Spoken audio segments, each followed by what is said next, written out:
Okay, ma'am. Hi guys! Welcome back to my channel. Ulit. Hi guys! Welcome back. Wait lang.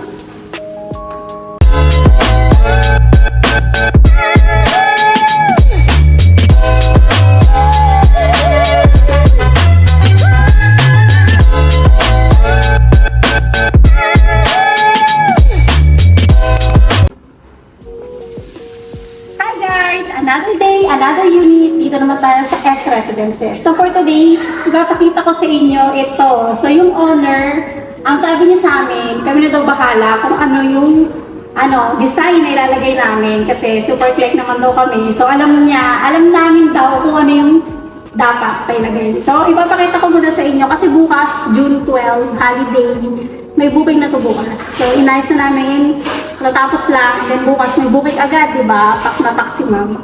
Ayan, halika na. Yan. Welcome! And ayan guys, ito, nandito na nga tayo sa ating kitchen. So kung makikita naman yung backsplash natin, o di ba? Gold na gold, gold white combination yung backsplash natin. At syempre, may mga setup tayo kasi nga for Airbnb siya. Yan, IKEA item yan lahat. Ito namin binili. And syempre, meron tayong lutuan. Nasaan ang ating lutuan? Nandito. Taas, ma'am. Tapos meron sa taas. Yan, ito. Yung ating rice cooker at saka kettle. Yan. So, kompleto na yan lahat. So, ito ang ating ref. And syempre, kailangan natin ng microwave. And dito tayo, this one is 26 square meters, suite A. So, suite A, so nandito yung ating room sa kabilang side. Para siyang L-shape. So, ito ang ating living room here. So, nilagyan natin ng 50 inches TV. 55. Ah, wow, so siya, laki, 55 inches TV. Tapos yan, ganyan. Iba naman ngayon yung shelf namin. Ginawa namin 2 layers ng shelf para naman maraming malagay. And ito ang aming sofa bed dito. Hindi tayo pwede dito mag-pull out like sa shore. Kasi nga, maliit yung ating space. So, ganyan lang tayo. Pero kasya naman yung dalawa dito. Ayan, so ganyan. Tapos binila lang namin siya ng cover. Ayan, buti dumating. Kanina lang din dumating yung cover. So, naihabol namin. And dito naman tayo sa dining area. 4-seater ito. Yung mga upuan natin nakatago dito. May dalawa pa tayo dito. Maliit na upuan para in case apat sila. At least magkano sila at pwede nila itong i-move. So, kaya hindi tayo dito nagpa-fix. Pwede na itong i-move. Tapos, nandito ang ating green painting. O, di ba? Painting tayo dyan. Tapos, ito yung mga ilaw natin dito. Simple lang yung mga ilaw natin. Ganyan lang siya. Ayan. So, naglagay lang kami ng pin light, tsaka yung mga decorative light. Kaya yan. So, maganda na siya. Eh, sabi naman ni owner, kami daw bahala kung ano ilalagay namin. So, yan yung ilalagay namin. Tapos, dito naman tayo.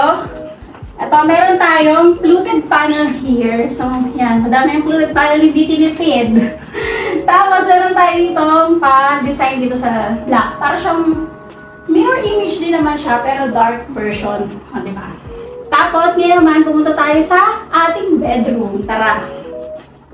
Yung bedroom dito sa S, tsaka sa shore 3, ganito yung design nila. May sarili talaga siyang pinto. Unlike sa iba na sa shore na sliding, ito may sarili talaga siyang lock. Yan. So ito, dati na to dito. So, ano na lang namin, niretain na lang namin yung cabinet. Tapos pagbukas pa ng cabinet, nandito ang ating steamer.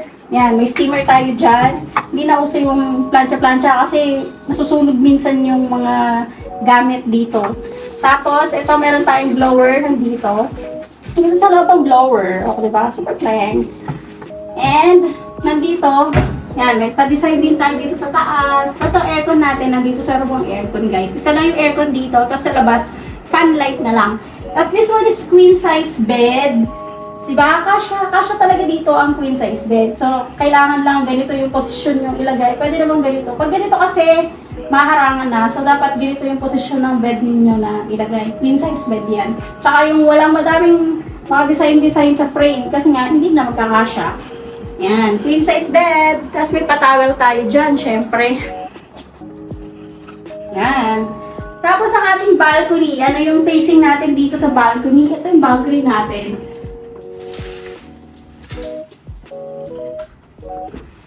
Oo.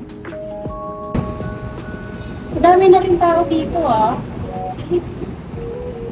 Pero madami pang bakante oh.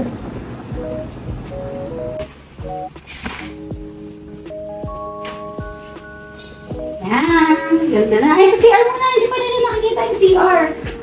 Ayan, so ito ang ating toilet here. Ayan, simple lang siya. Pinatanggal namin yung washing machine kasi nga, Airbnb naman siya. Tsaka para walang magduma kasi yung bawal naman magsampay. So ayan, may nagagig lang kami ng fluted panel. Tapos lime wash na dyan sa taas. Yan, lime wash yan. Kaya siya may konting art-art. Kasi lime wash. Ayan. So ayan, meron tayo ditong shampoo and body wash na walang label. Ito yung shampoo. Ito shampoo to. Ito body wash to. Hindi nila nilalagyan ng label. Basta lalagyan dapat yan. Naman. Diba? Tapos syempre, meron tayo dito.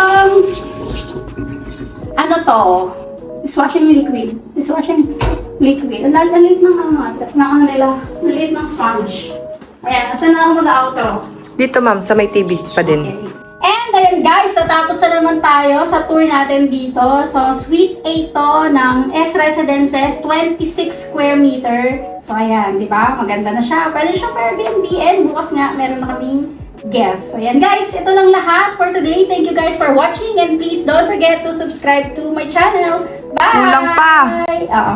Ay, sa mga unit owner dyan na gustong magpa-rent, magpa-Airbnb, magpa-furnish ng kanilang mga unit at magpaganda. Yung katulad nito, simple lang naman yung pagpapaganda na unit. Pwede rin bongga. Meron kaming interior designer para dyan.